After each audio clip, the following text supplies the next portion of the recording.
po sikur të thosha se disa nga shenjat që profeti Muhammed sallallahu alaihi wasallam përshkroi mbi 1400 vjet më parë po diskutohen edhe sot.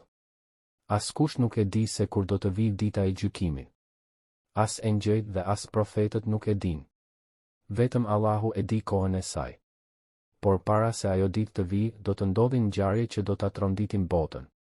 Profeti Muhammed sallallahu alaihi wasallam tregoi se do të shtohen trazirat, konfliktet dhe pasiguria. Njerëzit do të jetojnë në kohë frike dhe paqartësie.